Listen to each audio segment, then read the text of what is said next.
The room didn't go silent. The waiters kept walking. The forks still clinked. But somehow, she knew the laughter was about her. They didn't say her name. They didn't have to. It was in the way their eyes cut across the table. In the way one of them snapped a picture with his phone. In the way the waitress hesitated, just long enough, before serving her water like she was a mistake on the reservation list. It was a quiet kind of cruelty. The kind that pretends to be casual. A smirk here. A whisper there. She didn't speak. She never looked up. But you could see it in the way her shoulders stopped trying to sit tall. The way she counted her breaths between sips of water. The way she clutched her napkin like it might hold her together. This wasn't just about dinner. This wasn't about clothes or who she came with. This was about being reminded, in the middle of a room filled with light, that some people still believe you don't belong. But she wasn't the only one watching. In a corner booth sat a boy, quiet, black, dressed in a hoodie and a gold watch that didn't need to flash to mean something. He didn't know her. Had never seen her before. But something about the way she held herself, something about her silence, it pulled him back to stories his mother used to tell. And while the boys laughed, certain no one would say a word, that's when he stood. No warning. No noise. Just presence. One voice. One decision. That night, everything changed.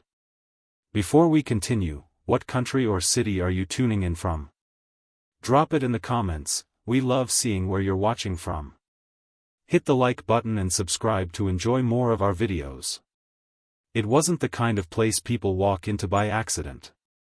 The tablecloths were starched. The waiters never rushed. Every corner of the room was curated, from the hanging bulbs to the orchestral hum slipping out of hidden speakers. And there she was. 15, dressed in borrowed shoes that didn't quite fit and a blouse a little too formal for someone her age. But she wore it like armor. A quiet attempt to blend in with a room that had already made its judgment. This wasn't her world, not really. The menu didn't list prices. The host looked twice before confirming her reservation. And when she was seated, it was at the smallest table, tucked just far enough into the corner to feel unimportant. But she didn't come for decoration. She came to celebrate, to mark the end of a citywide essay contest she never thought she'd win. She came alone, because her mother's shift at the market didn't end until past midnight. That table wasn't just a place to eat. It was a symbol. A brief claim to something she'd worked for. A reminder that brilliance doesn't always come dressed in brand names or ride in SUVs. And still, across the room, they watched. 3 boys. Tidy haircuts. Polished smiles. Shirts that probably cost more than her week's groceries. They didn't need to ask who she was, they had already decided. Her hands remained still on her lap. Her eyes never drifted above the rim of her glass, trying not to draw attention. But attention, when unwanted, doesn't need permission. It finds you anyway. The youngest boy straightened up, chest puffed with misplaced confidence. "You can't sit here," he declared, voice laced with mock authority. No reason followed. No explanation.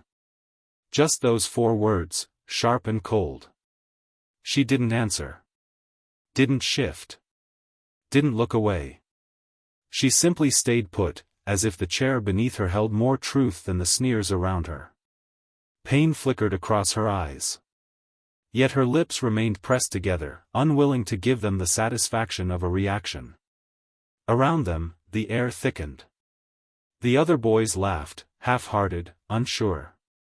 The confidence in their words started to waver, as if her refusal chipped at their carefully constructed armor.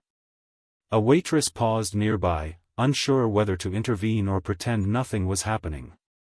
The clink of cutlery slowed. Because sometimes, the loudest statement isn't a shouted word. It's the quiet refusal to leave. And in that moment, she made it clear. She belonged. He was just a boy, 17, surrounded by the comfort wealth had built around him. Yet, wealth had never taught him how to ignore the truth when it stood right in front of him. The laughter didn't escape his notice. Neither did the way her body seemed to shrink under invisible weight. In that moment, something stirred deep inside, a memory long held close. His mother, a woman who had weathered rooms just like this one. The countless times she bore the gaze of those who refused to see beyond skin, status, or circumstance. He remembered her quiet resolve, the way she stood tall even when the world whispered otherwise.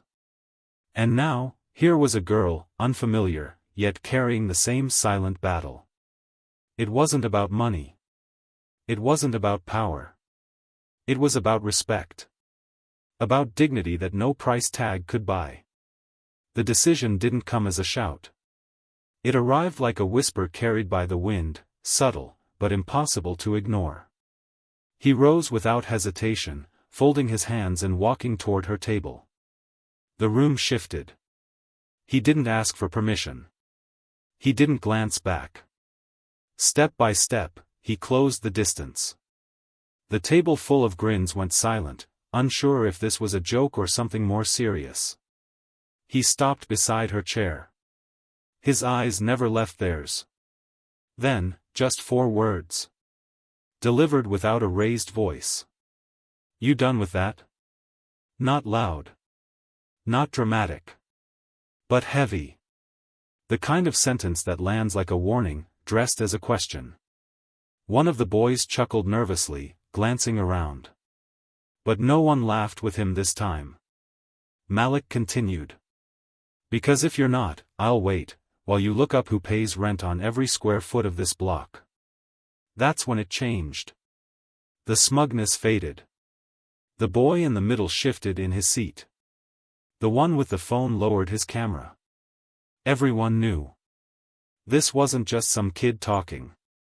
His father owned the chain. But that wasn't the point.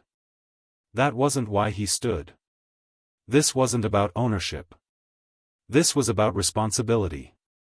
He pulled out the chair across from her. Sat without another word. No performance. Just presence. And for the first time that evening, she let out a breath she hadn't realized she was holding. She didn't speak that night. But silence doesn't mean there's nothing to say. She had seen more than most girls her age. At 13, she memorized body systems while her friends played outside. At 14, she walked her younger brother to school, then went straight to work folding laundry for neighbors. Her mother raised her on grit, not comfort. On prayers and persistence. Every evening, after dishes were done and her brother asleep, she opened textbooks, borrowed from a library 2 buses away, and studied under a candle her mother relit with melted wax. She didn't complain. She prepared. She knew she wanted to heal people. Fix what breaks. Hold what others drop. But ambition doesn't guarantee opportunity. And brilliance, without backing, often goes unnoticed. That contest, the one that brought her to this restaurant, was more than a trophy. It was her foot in the door. Her attempt to claim something that couldn't be taken from her. Until they tried to strip it from her with a sentence. "You can't sit here." But she did. And now, someone sat beside her, not to rescue, but to remind her she belonged. He didn't need to raise his voice. His arrival alone brought a shift. Heads turned. Waitstaff straightened. This wasn't just a man in a nice suit. This was the name printed on every menu. The one whose signature appeared at the bottom of the company checks. He approached calmly, steps measured, eyes clear. His son stood as he reached the table. They exchanged a quiet glance, one of mutual understanding. Then, his attention moved to the girl seated across. He didn't ask for her name. He already knew it. "You're the one who wrote that piece about your brother's heart surgery," he said. She nodded, uncertain, still trying to read the moment. He extended his hand, not just out of courtesy, but out of respect. I read every word. You didn't just write an essay. You revealed something most people never find, clarity before adulthood. She shook his hand, eyes wide. He turned to her with one message. Tomorrow, our driver will bring enrollment forms. Full tuition. Books. Uniforms. You're already ready. We'll just make sure you're seen. He didn't linger. He didn't wait for applause. He turned and left as quietly as he came. The next morning wasn't magical. It was real. Tangible. A driver arrived, just like he said. Her name was already on the list. Uniform pressed. ID card ready. She didn't arrive at that school like a guest. She walked in like someone who earned every step. The building was bigger. The students came from neighborhoods with gates and guards. But none of it shook her. She had studied harder, sacrificed longer, and waited years for a moment like this. She wasn't just present. She belonged. Class after class, she didn't just listen. She contributed. Her voice filled spaces that used to feel out of reach. 1 week later, in the cafeteria, she noticed another girl, nervous, unsure, carrying the same weight she once did. Without hesitation, she shifted her tray and pointed to the empty seat beside her. It wasn't loud. It didn't need to be. Sometimes, the most powerful invitation is a look that says, "You're welcome here." Not because she fought back. But because someone else decided silence shouldn't win.